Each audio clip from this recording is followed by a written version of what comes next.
성화에 대하여 두 번째 시간입니다. 제목, 성화는 신비입니다. 로마서 5장 1절에서 4절입니다. 그러므로 우리가 믿음으로 의롭다 하심을 받았으니 우리 주 예수 그리스도로 말미암아 하나님과 화평을 누리자. 또한 그로 말미암아 우리가 믿음으로 서 있는 이 은혜에 들어감을 얻었으며 하나님의 영광을 바라고 즐거워하느니라. 다만 이뿐 아니라 우리가 환난 중에도 즐거워하나니 이는 환난은 인내를, 인내는 연단을, 연단은 소망을 이루는 줄 알미로다. 성화를 몰라 혼란스러워함. 구원에 관한 성경의 설명들을 자세히 보면 예수 그리스도로 말미암아 하나님으로 더불어 화평을 누리는 것은 이미 이루어진 일이고, 하나님의 영광을 바라고 즐거워하는 것은 미래의 목표를 기대하고 믿음으로 즐거워한다는 것이었습니다. 앞장에서 우리는 로마서 6장의 질문을 통해 이 문제에 대하여 생각해 봤습니다. 우리가 은혜로 구원을 얻었다면 할 일이 남아있는가 하는 질문이 의당 나옵니다. 그런 질문이 나오는 큰 이유는 무엇입니까? 구원을 얻었다는 말씀을 생각할 때 이제 우리 자신에 관한 일은 다 끝났다는 식의 생각이 먼저 들기 때문입니다. 그 다음으로는 내가 할 일이 남아있는가 하는 의아심이 생깁니다. 우리는 신분의 구원인 즉각적인 구원과 수준의 구원인 점진적인 구원 곧 성화라고 일컫는 구원의 완성이 있음을 확인했습니다. 이제 우리가 확인하려는 것은 수준의 구원 곧 성화의 구원이요 점진적인 구원이요 약속 가운데서 기다려야 하는 구원에 관한 것입니다. 이 구원은 본문에 있는 바와 같이 하나님의 영광을 바라고 즐거워하느니라라는 약속에 관한 것입니다. 그런데 그것은 기다려야 할 미래의 완성에 속한 것이지만 그 기쁨과 즐거움은 현재의 것이라고 가르칩니다. 즉 신자의 현실은 기쁘거나 만족스럽지 않은데 성경은 그것이 기쁘고 만족스러운 것이라고 가르칩니다. 이렇듯 무슨 이유로 우리의 현실이 성경의 가르침과 다른지를 확인하려고 합니다. 우리가 구원을 받기 이전에 하나님과 멀리 떨어져 있거나 혹은 윤리적으로 도덕적으로 용서받지 못할 죄의 상태에 있었을지라도 십자가로 인한 구원에 대해서는 모두가 한결같이 감사와 만족과 기쁨을 분명하게 고백합니다. 그런데 그 이후에 약속된 점진적인 구원의 완성, 다시 말해 성화의 완성에 대해서는 그런 기쁨이 없는 것이 문제입니다. 성경의 약속과는 달리 나는 기쁘다. 기쁨으로 신앙생활을 한다라고 하는 사람들은 찾아보기 어렵고 성경의 약속과는 다르게 괴로워하는 사람이 더 많습니다. 그래서 기쁨이 없는 문제로 말미암아 구원에 대한 이해가 나뉩니다. 즉각적인 구원이자 영원한 구원을 성화까지 연결된 것으로 여기고 계속 기뻐하는 이들이 있습니다. 어찌된 셈인지 즉각적인 구원에 기쁨이 굉장히 오래가는 이들이 있습니다. 본인의 체험에서도 오래 갈 뿐더러 다른 사람에게 복음을 전하여 그가 예수 믿어 구원 얻은 기쁨을 보며 그 기쁨을 연장해가는 사람도 있습니다. 그러나 대부분의 사람들에게는 구원의 기쁨이 확실하고 누릴 체험이 있을지라도 그 다음은 굉장히 혼란스럽습니다. 그 기쁨이 오래가지 않고 구원을 얻은 자의 변화도 현실적으로 그렇게 뚜렷하지 않습니다. 제가 보기에는 오히려 갈등과 괴로움으로 가슴앓이를 더 많이 하는 것이 보편적이고 정상으로 보입니다. 그럴 때 잘못 생각하면 내가 구원을 받은 것이 맞나라는 생각이 들기도 하고 다른 사람들이 받은 구원과 내 구원이 뭔가 다른 것이 아닌가라는 생각이 들기도 합니다. 부르심의 소망을 알라. 이런 생각이 드는 것은 성경이 설명하는 구원에서 성화에 대한 설명을 놓치기 때문입니다. 에베소서 1장 17절에서 23절입니다. 우리 주 예수 그리스도의 하나님, 영광의 아버지께서 지혜와 계시의 영을 너희에게 주사 하나님을 알게 하시고 너희 마음의 눈을 밝히사 그의 부르심의 소망이 무엇이며 성도 안에서 그 기업의 영광의 풍성함이 무엇이며 그의 힘의 위력으로 역사하심을 따라 믿는 우리에게 베푸신 능력의 지극히 크심이 어떠한 것을 너희로 알게 하시기를 구하노라.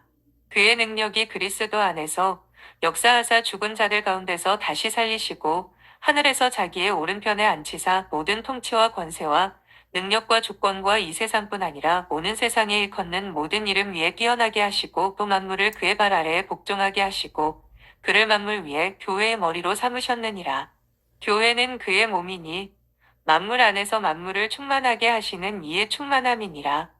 사도 바울이 에베소 교회의 교인들을 위해 한 기도인데 그 앞에는 이런 이야기가 먼저 나옵니다.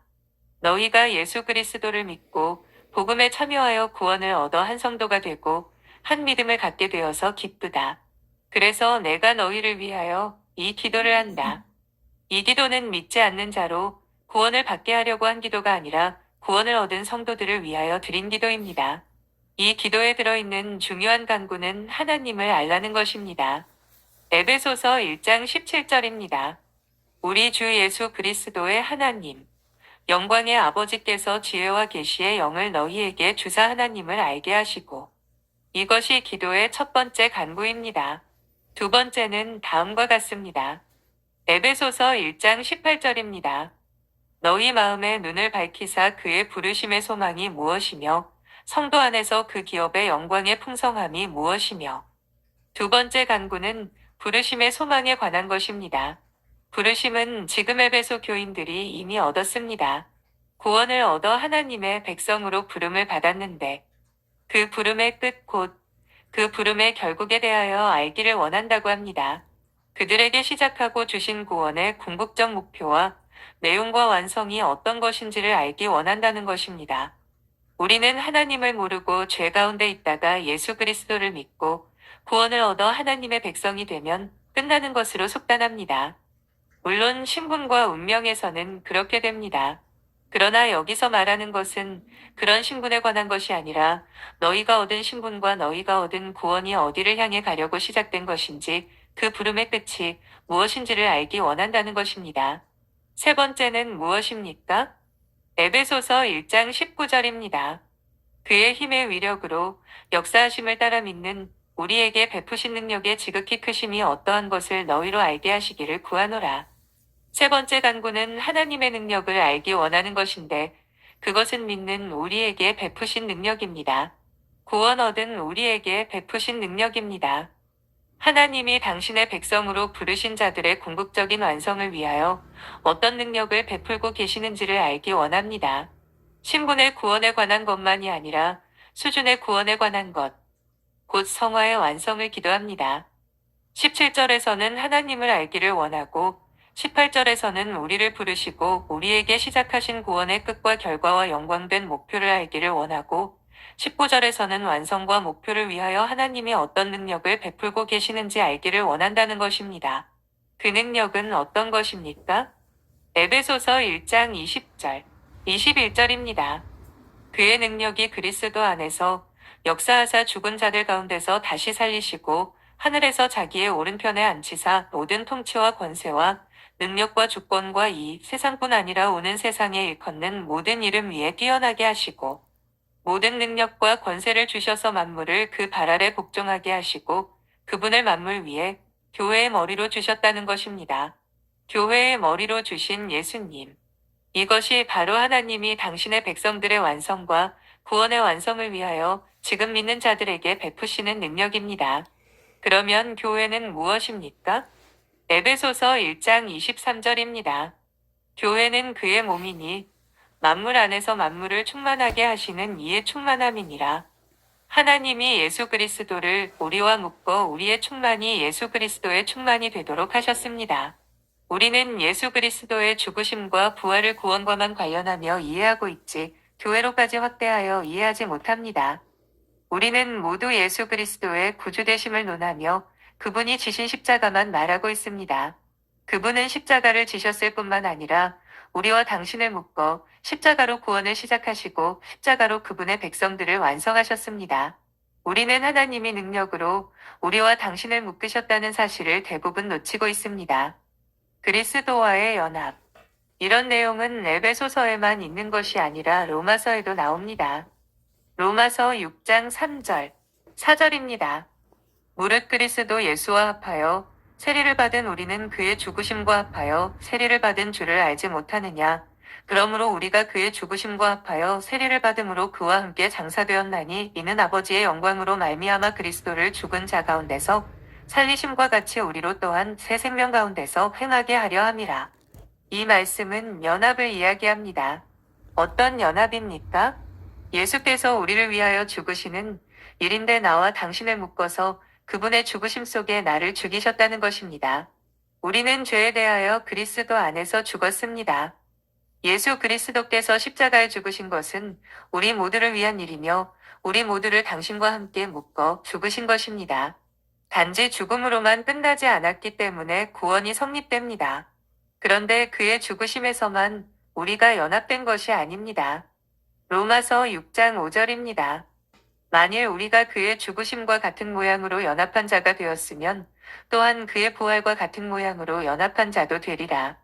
예수님이 죽으실 때 우리를 자신과 함께 묶어 죽이셨다면 마찬가지로 예수님의 살아나심도 혼자 살아나심이 아니라 우리와 함께 살아났다는 것입니다. 왜 그렇습니까? 죽을 때 예수 그리스도와 연합하여 죽은 자이기 때문에 그분께서 죽으신 것이 내가 죽은 것이요. 그분께서 살아나신 것이 내가 살아난 것이 됩니다. 이 연합의 문제를 꼭 기억해야 합니다. 이것이 로마서 6장에서 가장 중요한 내용입니다. 예수님이 죽으신 것은 그 안에서 내가 죽은 것이요. 그분이 살아나신 것은 그 안에서 내가 살아난 것이기 때문에 예수님의 죽으심과 살아나심은 신자에게 매우 중요합니다. 로마서 6장 6절, 7절입니다. 우리가 알거니와 우리의 옛사람이 예수와 함께 십자가에 못 박힌 것은 죄의 몸이 죽어 다시는 우리가 죄에게 종노릇하지 아니하려 함이니 이는 죽은 자가 죄에서 벗어나 의롭다 하심을 얻었음이라. 죄에 대하여 죽었다는 것은 죽은 자는 죄와 아무 상관이 없다는 말입니다. 내 존재가 없어지기에 죄로부터 벗어납니다. 로마서 6장 8절입니다. 만일 우리가 그리스도와 함께 죽었으면 또한 그와 함께 살 줄을 믿노니 이것은 예수 그리스도의 대속사역이 갖는 하나님의 방법이요 하나님이 베푸신 은혜의 수단입니다. 신비로운 수단입니다. 그분의 죽으심과 연합되어 우리도 함께 죽었고 그분의 살아나심과 연합되어 우리도 그리스도와 함께 부활한 것입니다. 이때 우리는 새로운 사람으로 부활합니다. 그래서 만일 우리가 그리스도와 함께 죽었으면이라는 말씀은 내가 죽은 것이 아니라 그리스도께서 나를 그분 안에 묻고 연합하여 죽은 것을 뜻합니다. 이와 같이 그리스도와 내가 죽음에서 함께 묶여 있었다면 그와 함께 묶여 부활한다는 것입니다. 로마서 6장 8절에서 11절입니다. 만일 우리가 그리스도와 함께 죽었으면 또한 그와 함께 살 줄을 믿노니 이는 그리스도께서 죽은 자 가운데서 살아나셨음에 다시 죽지 아니하시고 사망이 다시 그를 주장하지 못할 줄을 알미로라. 그가 죽으심은 죄에 대하여 단번에 죽으심이요 그가 살아 계심은 하나님께 대하여 살아 계심이니 이와 같이 너희도 너희 자신을 죄에 대하여는 죽은 자요 그리스도 예수 안에서 하나님께 대하여는 살아있는 자로 여길지어다. 여기서 살아있는 자로 여길지어다라고 한 말씀은 이미 일어난 사실을 우리에게 가르치는 것입니다. 따라서 가장 중요한 것은 그리스도와의 연합입니다. 그리스도의 죽으심이 나의 죽음이요. 그리스도의 부활이 나의 부활입니다. 예수 그리스도가 우리를 당신과 묶어 십자가에서 죽으심으로 죄인으로 태어난 나의 존재를 없애버리는 것입니다. 그리고 예수 그리스도가 부활하심으로 이제 우리는 그리스도 안에서 그리스도의 사람으로 새로운 존재로 태어나는 것입니다. 이렇게 새로 태어나는 것이 끝이 아니라 태어난 우리를 그리스도 안에서 완성시키기 위하여 교회와 묶어 놓았습니다. 그리스도를 머리로 하고 우리를 그분의 몸으로 묶어 놓았다고 가르칩니다. 그래서 이후에 어떤 일이 생기느냐에 대해 에베소서 2장에 나옵니다. 에베소서 2장 20절에서 22절입니다. 너희는 사도들과 선지자들의 터 위에 세우심을 입은 자라 그리스도 예수께서 친히 모퉁이돌이 되셨느니라. 그의 안에서 건물마다 서로 연결하여 주 안에서 성전이 되어가고 너희도 성령 안에서 하나님이 거하실 처소가 되기 위하여 그리스도 예수 안에서 함께 지어져 가느니라. 하나님이 거하실 처소가 되기 위하여 예수 그리스도 안에서 함께 지어져 갑니다. 예수께서 친히 모퉁이돌이 되셨다고 설명합니다. 모퉁이돌이라는 것은 우리나라식으로 말하면 주춧돌이 되었다는 뜻입니다. 우리는 주춧돌을 놓고 기둥을 세워 집을 짓습니다. 이스라엘 사람들은 집을 지을 때 큰 돌을 놓고 거기서부터 벽을 이어갑니다. 이것은 예수 그리스도께서 근거가 되시며 기초가 되시며 본질이 되심을 뜻합니다. 에베소서 4장에 가면 다른 식의 설명이 등장합니다. 에베소서 4장 13절에서 16절입니다.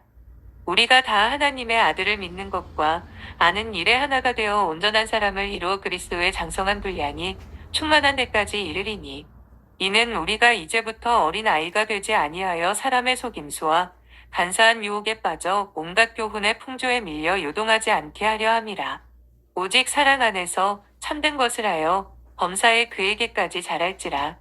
그는 머리니 곧 그리스도라. 그에게서 온 몸이 각 마디를 통하여 도움을 받음으로 연결되고 결합되어 각 지체의 분량대로 역사하여 그 몸을 자라게 하며 사랑 안에서 스스로 세우느니라. 그리스도의 장성한 분량이 충만한 데까지 이르게 하리라는 것이 하나님이 우리에게 베푸실 지극히 큰 능력입니다. 구원 얻은 자들에게 베푸신 그 능력으로 예수 그리스도와 우리를 묶고 그리스도의 장성한 분량이 충만한 데까지 우리를 이르게 하실 것입니다. 교회는 그의 몸이니 만물 안에서 만물을 충만하게 하시는 자의 충만함입니다. 그 충만함이 어떻게 실현되는지 여기에 나옵니다. 에베소서 4장 15절입니다. 오직 사랑 안에서 참된 것을 하여 범사에 그에게까지 자랄지라. 그는 머리니 곧 그리스도라. 그리스도의 장성한 분량이 충만한 데까지 이를 수 있는 이유는 그분이 머리이시기 때문입니다. 머리로부터 온몸이 명령을 받으며 필요와 내용과 수준과 목표를 요구받고 머리가 요구하는 데까지 갑니다. 이것이 성경이 가르치는 구원을 얻은 모든 백성에게 하나님이 베푸신 능력이요, 예수 그리스도의 구속 사역으로 아직도 모든 성도에게 베풀어지는 은혜와 간섭과 보입니다. 만족스럽지 못한 믿음의 현실. 그러나 문제는 여기에 있습니다. 그리스도와 연합하여 장성한 분량이 충만한 데까지 가도록 요구받고 인도함을 받는 우리의 믿음의 현실은 기쁘거나 만족스럽지 않습니다. 왜 그렇습니까? 히브리서 12장에서 그 이유를 알 수 있습니다. 히브리서 12장 4절에서 13절입니다. 너희가 죄와 싸우되 아직 피 흘리기까지는 대항하지 아니하고 또 아들들에게 권하는 것 같이 너희에게 권면하신 말씀도 잊었도다. 일러스되 내 아들아, 주의 징계하심을 경히 여기지 말며 그에게 꾸지람을 받을 때에 낙심하지 말라. 주께서 그 사랑하시는 자를 징계하시고 그가 받아들이시는 아들마다 채찍질하심이라 하였으니 너희가 참음은 징계를 받기 위함이라. 하나님이 아들과 같이 너희를 대우하시나니 어찌 아버지가 징계하지 않는 아들이 있으리요. 징계는 다 받는 것이거늘 너희에게 없으면 사생자여 큰아들이 아니니라. 또 우리 육신의 아버지가 우리를 징계하여도 공경하였거든 하물며 모든 영의 아버지께 더욱 복종하며 살려하지 않겠느냐. 그들은 잠시 자기의 뜻대로 우리를 징계하였거니와 오직 하나님은 우리의 유익을 위하여 그의 거룩하심에 참여하게 하시느니라. 무릇 징계가 당시에는 즐거워 보이지 않고 슬퍼 보이나 후에 그로 말미암아 연단받은 자들은 의와 평강의 열매를 맺느니라. 그러므로 피곤한 손과 연약한 무릎을 일으켜 세우고 너희 발을 위하여 곧은 길을 만들어 저는 다리로 하여금 어그러지지 않고 고침을 받게 하라. 히브리서의 수신자들은 초대교회 성도들 중에서 가장 어려웠던 성도들입니다. 왜냐하면 그들은 당시 로마 제국의 속국 아래 있었기 때문입니다. 그런데다 우상을 믿는 나라에서 예수를 믿음으로써 국가의 우상들을 거절해야 했고 또 동족들에게 많은 핍박을 받아야 했습니다. 이렇게 로마에 의해서 정치적인 핍박을 받았을 뿐 아니라 동족들에게도 핍박을 받았습니다. 이스라엘 대다수 백성들은 예수님을 메시아로 인정하지 않았을 뿐 아니라 선지자로도 인정하지 않았으므로 대다수가 그를 참담죄로 고소해서 죽였습니다. 예수님을 믿는 자들 보고 참 신앙을 떠난 자들이라 하며 배신자로 취급했습니다. 히브리서 수신자들은 정당한 신앙을 가지고 참 진리를 소유하고 하나님의 은혜와 구원 가운데 살고 있는데 그들의 현실은 아주 고달픈 삶이었습니다. 왜 이렇게 사는 것이 고달픈지의 문제에 대한 위로와 답으로서 히브리서가 기록된 것입니다. 이렇게 하나님은 자식을 훌륭하게 기르기 위해 그들을 힘들게 훈련하고 있다고 응답하십니다. 히브리서 12장 6절입니다. 주께서 그 사랑하시는 자를 징계하시고 그가 받아들이시는 아들마다 채찍질하심이라 하였으니, 여기서 징계한다는 말은 원어를 직역하면 자식 만들기라는 뜻입니다. 히브리서 12장 7절입니다. 너희가 참음은 징계를 받기 위함이라. 하나님이 아들과 같이 너희를 대우하시나니 어찌 아버지가 징계하지 않는 아들이 있으리요. 자식 만들기는 신자라면 누구에게나 다 주어지는 것입니다. 너희에게 이 훈련이 없다면 사생자이지 참 아들이겠느냐. 무슨 말씀인지 아시겠습니까? 하나님이 그분의 자녀들을 낳으실 이뿐 아니라 기르신다고 말씀하십니다. 기른다는 것이 무엇입니까? 성숙하게 하고 완성한다는 말씀입니다. 출생은 순간적입니다. 존재가 없다가 존재가 있게 된 것 사이에는 분명한 차이가 있습니다. 그렇지만 이 존재가 훌륭해진다는 것은 없던 존재가 생겨나는 출생과 비교할 때에는 확연한 차이가 나는 것이 아닙니다. 이 자라남은 그날이 그날 같습니다. 늙는 것만 표가 나지 진전이 있어 보이지도 않고 훌륭해지는 것 같지도 않습니다. 늘 그날이 그날 같습니다. 그러나 우리가 만족할 만한 경지에 가지 못하는 것에 대하여 이 말씀 속에서 위로를 받을 수 있습니다. 우리가 신앙이 좋으면 환경이 우리를 도와 보상해 줍니까? 그렇지 않습니다. 성경은 끝까지 성도들에게 순교를 요구합니다. 목숨을 버리라는 충성을 요구합니다. 우리가 하나님 앞에 아무리 아름답게 신앙을 고백할지라도 하나님은 우리의 환경과 조건을 개선해 주시지 않습니다. 하루아침에 우리의 진심과 소원이 우리 안에서 확 바뀌어도 보상은 일어나지 않습니다. 왜 그렇습니까? 내가 잘해야 하기 때문입니다. 정답을 알아야 되는 것이 아니라 정답을 풀 실력이 생겨야 합니다.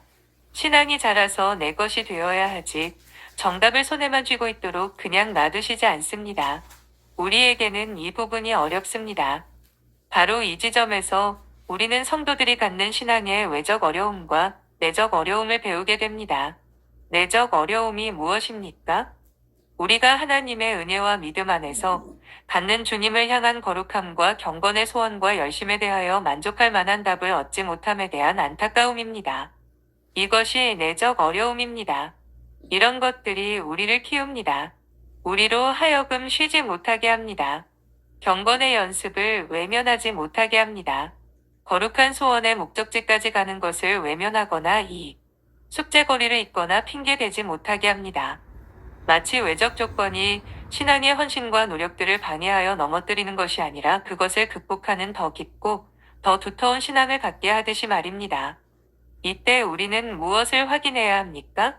우리가 품은 소원과 비교할 때 외적으로나 내적으로 우리의 신앙이 기대에 못 미쳐 보이지만 사실은 그런 외적 어려움이나 내적 갈등과 절망에도 불구하고 어느 성도든지 예외 없이 그리스도와 묶여 하나님의 특별하고 강력한 역사로 인도함을 받고 훈련을 받고 보호를 받고 있어서 기어코 승리와 완성의 자리로 가게 되어 있음을 확인하라고 합니다. 환난이 주는 중요한 교훈. 우리는 그것을 어떻게 확인합니까? 히브리서 12장이 말하듯이 너희가 아들이 아니면 고난도 없다고 하는 것으로 확인시켜 주십니다. 우리의 마음에 있는 소원과 비교해서 너무나 발전이 없는 신앙 현실과 신앙 실력들의 안타까움과 슬픔, 이런 것들이야말로 하나님이 우리를 놓고 있지 않으신다는 증거입니다. 실패하셨습니까? 실패가 꼭 실패는 아닙니다. 우리는 성공을 신앙적인 한 사건의 승리와 목표로 삼기 때문에 늘 실패하는 것처럼 보이지만 하나님이 우리를 다스리고 인도하시는 가운데 주시는 승리로 인하여 우리는 겸손하게 되고 은혜를 구하게 되며 믿음 안에서 더 많이 행하게 됩니다. 우리가 겪는 그 많은 실패는 실패로 끝나는 것이 아니라 그 실패로 인하여 예수 그리스도가 우리에게 더 많이 필요하다는 사실을 확보하게 하십니다. 그것이 2장의 본문입니다. 로마서 5장 3절, 4절입니다. 다만 이뿐 아니라 우리가 환난 중에도 즐거워하나니 이는 환난은 인내를, 인내는 연단을, 연단은 소망을 이루는 줄 알미로다. 왜 하나님의 영광을 바라고 즐거워해야 할 현실에 환난이 있습니까? 하나님의 영광을 바라는 하나님의 백성으로 부름받은 성도들의 현실에 왜 환난이 도입됩니까? 그것이 어떻게 하나님의 영광을 바라는 기쁨의 현실 과정이 될 수 있습니까? 성경은 이렇게 이야기합니다. 환난이 인내를, 인내가 연단을, 연단이 소망을 이룬다고 합니다. 소망은 하나님이 우리에게 주신 구원의 궁극적인 완성의 자리입니다. 부르심의 소망, 그 기업의 영광의 풍성입니다. 그것을 무엇으로 이루어 나가게 합니까? 환난으로 합니다. 환난을 당할 때 배우는 가장 중요한 교훈은 우리 자신이 누구인지를 보게 되는 것입니다. 세상 사람들은 더 악해지고 더 교활해지는 것을 배우지만 성도들은 환난 속에서 그리스도가 필요하다는 것을 배우게 됩니다. 환난 속에서 자신이 얼마나 무력하고 내가 얼마나 죄인인가를 확인하여 그리스도의 거룩하신 인도하심을 더욱 구하게 되고 세상이 우리의 본향이 아니라 하늘나라가 우리의 본향임을 마음속에 더 넓히고 깊게 새기게 됩니다. 신기하게도 그렇게 됩니다. 환난이 없으면 다 잊고 삽니다. 그리스도의 필요성과 그리스도를 요청하는 일들이 적어집니다. 환난이 하는 일이 무엇입니까? 우리에게 그리스도의 필요성을 인식시킵니다. 세상과 자신의 계속되는 문제 속에서 그리스도의 필요성을 인식시킵니다. 세상에 대한 실망이나 자신에 대한 절망과 슬픔들, 신앙생활을 제대로 하는 모든 성도가 내가 왜 이럴까, 왜 이 모양일까 하고 느끼는 슬픔들, 이 모든 것에 대하여 주님에게 더 은혜를 구하게 합니다.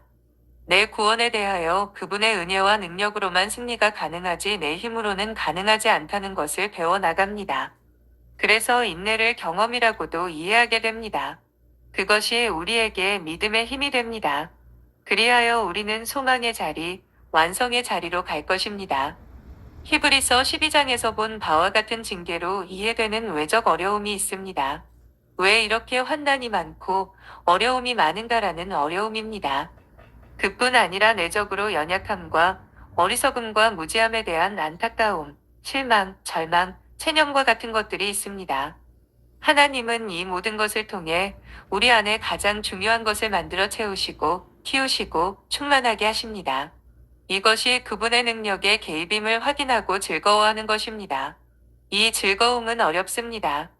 그래서 제가 그것을 성화의 신비라고 이름 붙였습니다. 정말 신비롭습니다. 결국 믿음이란 우리 자신 안에 있는 근거는 다 뽑아내고 우리의 모든 힘의 근거를 주님 안에서만 갖는 것입니다. 그런데 자신 안에 근거가 없고 자랑할 것이 없음이 우리를 곤혹스럽게 하고 당황스럽게 합니다.